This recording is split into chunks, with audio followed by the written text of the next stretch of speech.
Hello dear student, एक one more question for JEE from JEE Advanced 2025 physics का question है ये। Question number first paper का question number ये I think third question है। Okay, third या fourth question है, थर्ड क्वेश्चन हो सकता है ये।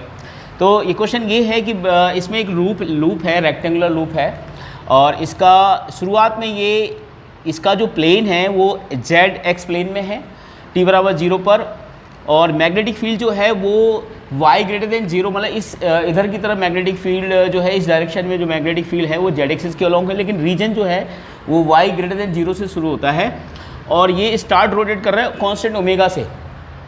तो इसमें इसका जो इंड्यूस ईएमएफ होगा उसका ग्राफ कौन सा सही होगा टाइम के साथ, ये बताना है।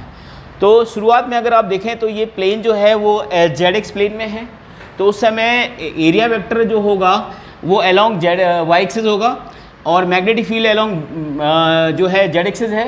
तो एरिया वेक्टर के बीच में जो एंगल बन रहा है मैग्नेटिक फील्ड, वो एंगल बन रहा है 90। ओके, अब मान लेते हैं ये जब स्टार्ट कर रहा है रोटेट करना, तो ये मान लो थीटा बराबर ओमेगा टी से रोटेट कर गया, तो अब एंगल कितना बनेगा b और एरिया वेक्टर के बीच में। कुछ प्लेन आपका जो ये है, ये जो लूप है, इसका एरिया वेक्टर कुछ इस तरह से हो जाएगा, इस डायरेक्शन में हो जाएगा, और मैग्नेटिक फील्ड जो है वो आपकी कहाँ है, ऊपर की डायरेक्शन में है, इधर की तरफ है मैग्नेटिक फील्ड। तो अगर आप पहले से देखो, पहले 90 एंगल था, 90 एंगल में आप देखोगे ओमेगा टी एंगल कम हो गया, तो आप यहाँ पे ज़रा देखोगे ओमेगा टी एंगल ऐड हो गया इसमें, 90 एंगल के साथ ओमेगा टी एंगल ऐड हो गया। तो जो नया फ्लक्स होगा वो जाएगा बी ए कॉस 90, ये 90 पहले एंगल था, उसमें ओमेगा टी कम हो गया, तो 90 माइनस ओमेगा टी, ये हो जाएगा फ्लक्स उस मोमेंट पर।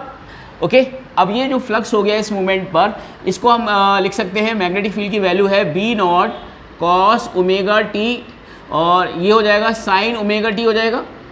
ये जो फ्लक्स आया किसी टाइम टी पर, इस फ्लक्स को मैं ऐसे भी लिख सकता हूँ, अगर मैं ऊपर नीचे 2 से मल्टीप्लाई डिवाइड कर दूँ, तो बी नॉट एरिया, तो एरिया ए माना है इसका लूप का, B naught A upon 2 sine, ये आ जाएगा आपका sign 2 omega T.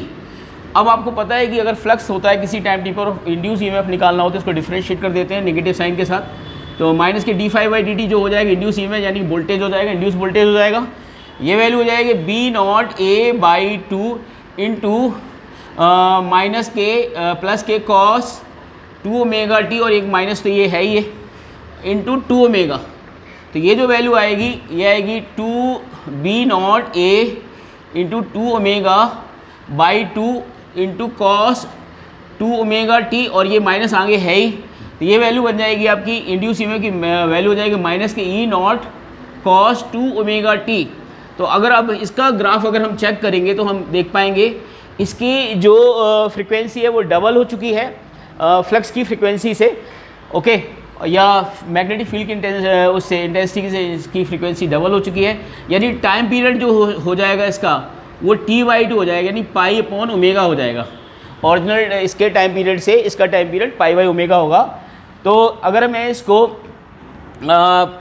Full cycle के लिए ड्रॉ करता हूँ, तो इसमें आप देखोगे कॉस आ रहा है, और शुरुआत में देखो ये माइनस भी है, तो 0 से कुछ टाइम के लिए तो ये पहले नेगेटिव होगा, यानी इस तरह से cos minus cos omega T का ग्राफ खींचना जिस बच्चे को आता है वो इसको आराम से समझ पाएगा। इन सारे ऑप्शंस में जो मैच कर रहा है वो सिर्फ ए ऑप्शन मैच कर रहा है, और वही इस फंक्शन को फुलफिल करेगा, बाकी किसी ऑप्शन में मैच नहीं करेगा, तो आंसर इसका ए हो जाएगा। Hope you understand. चलिए, और इस तरह से अगला क्वेश्चन भी लेके आता हूँ।